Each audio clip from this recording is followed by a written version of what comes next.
Prihodnji teden, točneje v torek, bo ponovno zaživel projekt Otroška športna zima Maribora, ki bo osnovnošolcem vse do konca aprila prihodnjega leta po ugodnih cenah ponujal športne aktivnosti v ledni dvorani, kopališču Pristan in na Mariborskem Pohorju. Lanska sezona, ste bili zadovoljni z njo?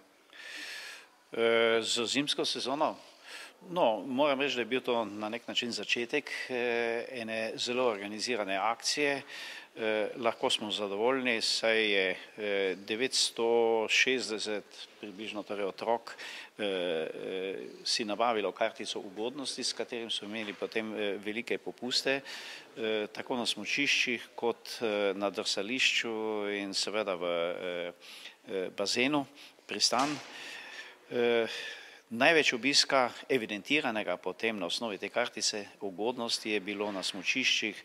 Gre za preko 9000 otrok, ki se je odzvalo iz 23 različnih torej osnovnih šol mestne občine Maribor, kar kaže, da je akcija naletela na ustrezen torej odziv.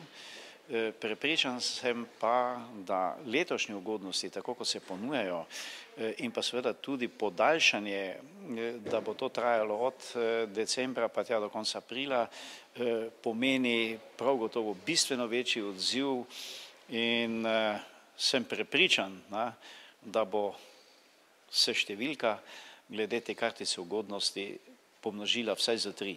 To se pravi od 960 recimo 2500 do 3000 otrok. Je kakšno posebno presenečenje letos?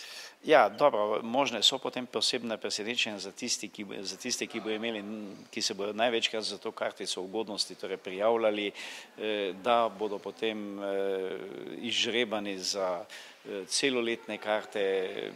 To so pač neke ugodnosti, ki so torej objavljene in smo lahko samo veseli, da otrokom lahko to omogočimo. Otroško športno zimo so omogočili Urad za šport mestne občine Maribor, Športna zveza, Javni zavod Športni objekti in Športni center Pohorje. Danes pa je po vseh mariborskih osnovnih šolah stekla tudi predstavitvena akcija Otroške športne zime.